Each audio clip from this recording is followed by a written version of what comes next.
SCI à l'IR, l'impôt sur le revenu, ou une SCI à l'IS, à l'impôt des sociétés. On avait fait une conférence avec Jérôme et Jean-Louis Decoq il y a quelques mois sur la thématique de l'optimisation fiscale et financière au travers des SCI à l'IS, entre autres, et des holdings. C'est très intéressant pour des gens qui ont des entreprises ou qui souhaitent se créer un patrimoine de qualité avec une fiscalité optimisée. La SCI va être un bel outil de transmission de patrimoine. On peut démembrer les parts, on peut démembrer les parts de la SCPI, on peut démembrer également les parts de la SCI. Donc c'est vraiment une belle mécanique. On ne parlera pas de ça aujourd'hui, bien entendu. Alors, rapidement, le démembrement de la SCI, qu'est-ce que c'est? C'est très simple, hein. Vous avez une maison, vous la coupez en deux. Vous avez la jouissance financière de la maison si elle est en location, ou la jouissance physique, vous habitez. C'est ce qu'on appelle l'usufruit. Et puis, vous pouvez décider de donner les briques à quelqu'un que vous connaissez, à votre enfant par exemple, pour préparer la succession. Ça, c'est la nue propriété.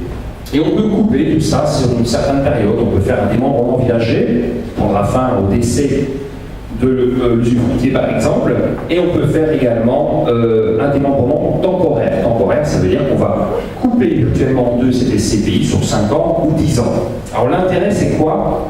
Ben, c'est pour certaines personnes assez fortement fiscalisées, hein, on voit un petit peu ici quels sont les différents investisseurs, c'est d'acheter la nue propriété, les briques. Par exemple, si j'achète une SCPI sur un démembrement de 10 ans, la valeur de la SCPI sera de plus ou moins 60%. C'est-à-dire j'achèterai 100 000 euros de SCPI au prix de 60 000 euros. Et l'usufruit, les revenus financiers auront été acquis par quelqu'un d'autre ou par une entreprise. L'avantage, c'est que j'achète ces SCPI démembrées, et que ces SCPI démembrées en une propriété vont sortir de la fiscalité sur la fortune, de l'impôt sur la fortune. Ça veut dire que si je paie normalement, mettons 1,5% d'impôt par an sur mon patrimoine immobilier, mais je vais éviter peut-être de payer quelques milliers d'euros sur ces quelques années, sur ce patrimoine que j'aurais sorti de mon assiette. Et à la fin du démembrement, au bout de 10 ans, qu'est-ce qui se passe? Tout simplement, l'usufruit, la jouissance financière va me revenir. Donc l'exemple sur Intergestion, sur Fissalement, c'est par exemple M. Martin qui est à 10 ans de la retraite, il est à l'ISF, a acheté 60 000 euros de part démembrée en une propriété, et au moment où il prendra sa retraite, à 10 ans, il va récupérer la pleine propriété.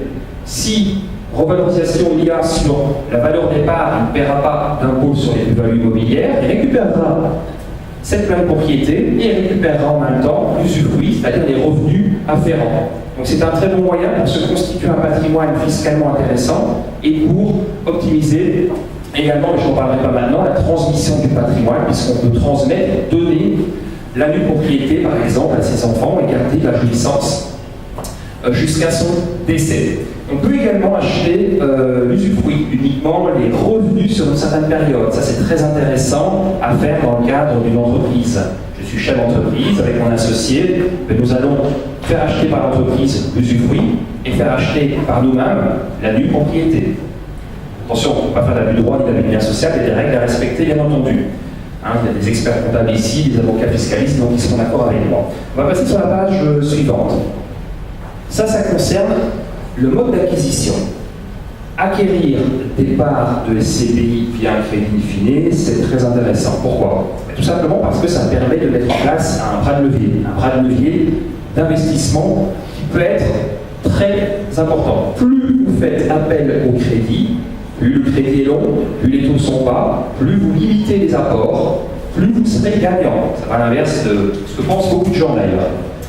Un des avantages de la SCPI, c'est qu'on peut la faire financer sans frais. Il n'y a pas de frais sur une SCPI à l'acquisition, pas de frais de notaire, il n'y a pas de frais de taxation. Et l'autre avantage, c'est que sur cette SCPI, on n'a pas d'obligation de faire un apport. Quand vous faites financer l'immobilier classique, même d'investissement locatif, la banque va vous demander les frais de notaire, les frais d'hypothèque, les frais de caution. Ici, on arrive à faire encore du 100% en financement. Alors pas sur les banques rayonnaises, on va faire ces financements sur la métropole. Pour information, nous sommes intermédiaires en opération de banque également à la financière, donc courtier, et nous pouvons le faire pour nos clients. Donc, on l'a vu, se constituer un patrimoine avec un minimum d'épargne. Je n'ai pas d'épargne, Je ne peux pas donc acheter de la SCPI cash. De toute façon, je n'ai pas besoin d'acheter de la SCPI cash puisque je travaille. Je vais utiliser mes flux de trésorerie, c'est-à-dire ma capacité d'épargne mensuelle, ce que je peux mettre tous les mois à la banque au lieu de les mettre dans une banque, sur un contrat d'assurance vie classique. Et bien je vais les mettre dans l'investissement d'une SCPI. Donc c'est relativement simple. Ça fonctionne toujours de la même manière.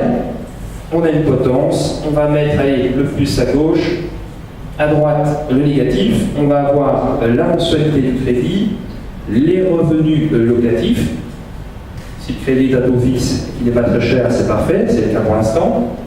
Les revenus locatifs devraient progresser en théorie. Ça, c'est une SCPI classique de rendement comme Crystal Rente. Et on va faire la différence mensuelle, l'effort de trésorerie, le delta entre les revenus et les charges. Si par contre je suis dans le cadre d'une SCPI de type de défiscalisation, là je rajouterai en recette l'avantage fiscal, c'est-à-dire ce que j'ai défiscalisé. Et là ça aura un impact bien sûr également sur mon investissement. Alors je vous ai préparé plusieurs petites simulations, pas avoir peur, elles ne sont pas compliquées, vous allez voir. L'idée ici c'est de comparer l'acquisition d'une SCPI au travers du bras de levier du crédit, donc du crédit tout simplement. Et de comparer ça avec une assurance vie classique, c'est-à-dire qu'à droite, on va avoir un effort de trésorerie résultant de la différence entre les recettes et les dépenses. Ce sera l'effort de trésorerie pour acquérir la SCPI, et on va replacer cet effort de trésorerie dans une assurance vie pour voir lequel est le plus performant. Le but, il est simple, c'est de voir à terme. Dans mon exemple, je l'ai fait sur 12 ans, c'est plutôt sur 15 ans que j'aurais dû le faire, mais c'est la mise en revente, on va dire au démarrage de la mise en revente de la SCPI. On va voir ce que ça donne. Alors, on est sur un investissement, sur un montant de SCPI de 100 000 €. Et on va travailler ici sur la SCPI Pierre Investissement Oui. Donc on est sur la SCPI Malraux. 100 000 € sur une durée de 20 ans. On a un taux qui est à 3% et une API, assurance décernabilité, à 3 € par tranche de 10 000. On est sur des chiffres standards, ça peut être mieux bien entendu. 100 000 € d'investissement, je pars du principe que la part est revalorisée à 1,5%. Pour information, ce qui a été fait l'année dernière avec, par exemple, Crystal Rente, c'est plus de 2%. Donc on va toujours bien entendu minorer les résultats dans la simulation. Des revenus locatifs générés de 200 € par mois, et bien entendu, aucune charge locative, ni de copropriété, ni de taxe, puisque c'est le principe, le revenu est net de tout, sauf de fiscalité, bien sûr.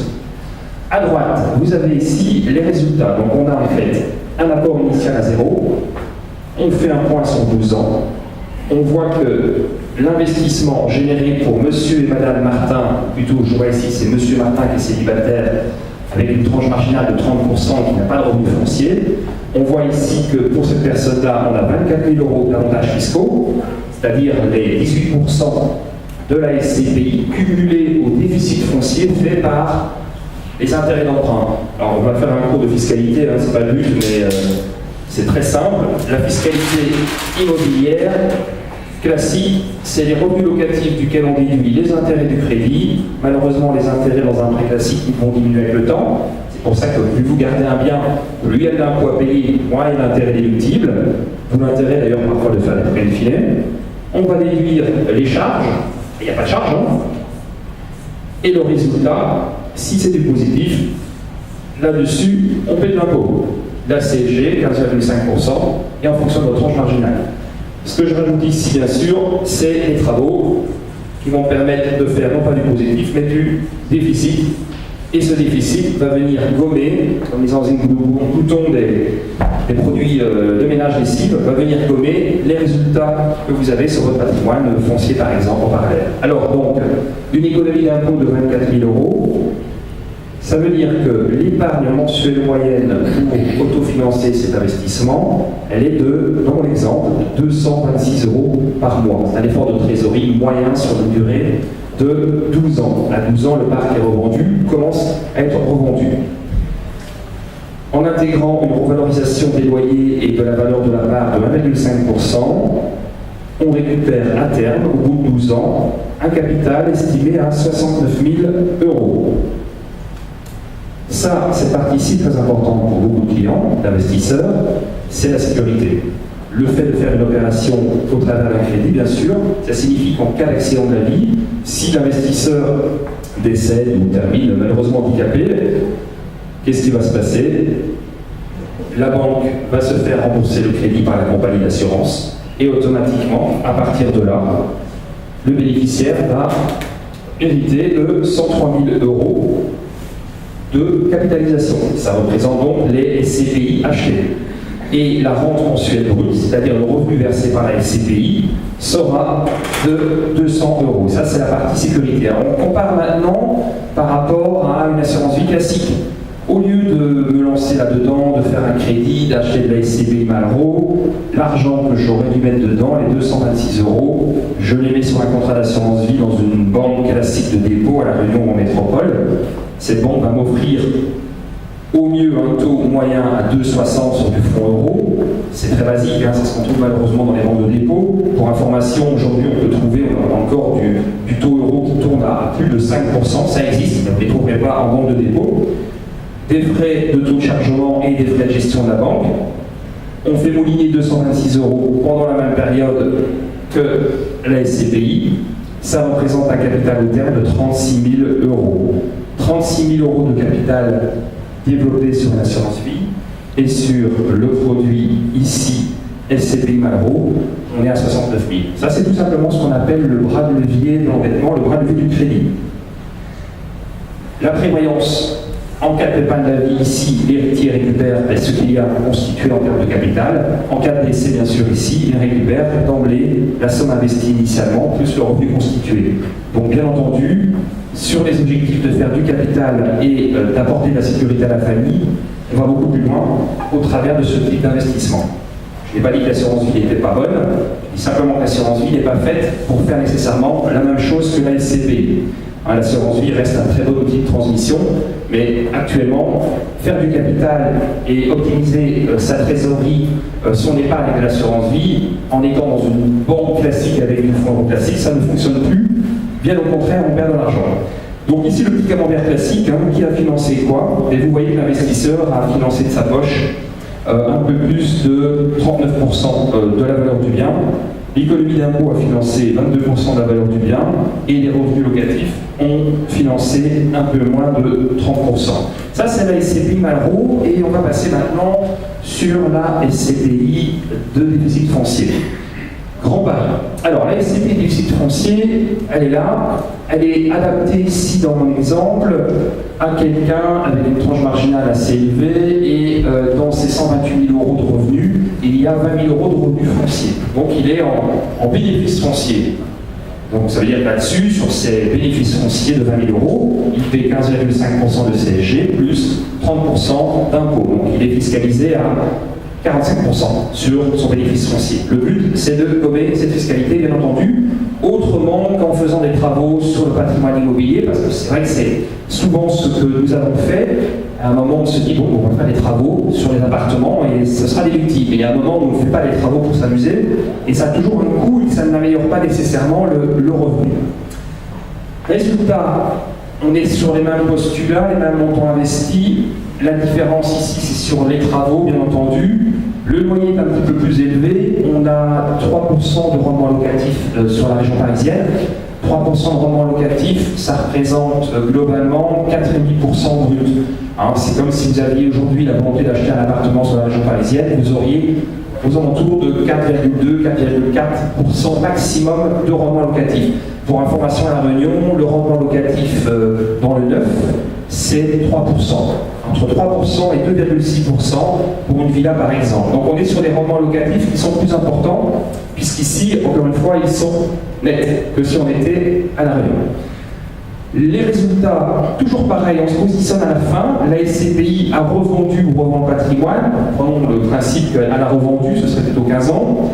On a ici réalisé une économie d'impôt de 18 000 € pour cette personne, représentant une épargne de 220 €, 219 €. La SCPI revend le patrimoine. Il y a eu une petite revalorisation sur la région parisienne de 1,5% par an dans les postulats que nous avons pris. Donc on est en dessous de ce que tu annonçais, de 35% sur la durée de vie de la SCPI. Et toujours pareil, un capital constitué reversé estimé à un peu moins de 70 000 euros, et toujours les bénéfices liés au cas du décès, la mise en place d'une prévoyance. Et on compare, toujours pareil, replacer 219 euros dans la banque avec un rendement à 2,60, c'est 35 000 euros de capital, et ce n'est pas de prévoyance. Donc, assez simple à comprendre. Bien entendu, si je prends maintenant une personne sur une tranche marginale encore plus élevée,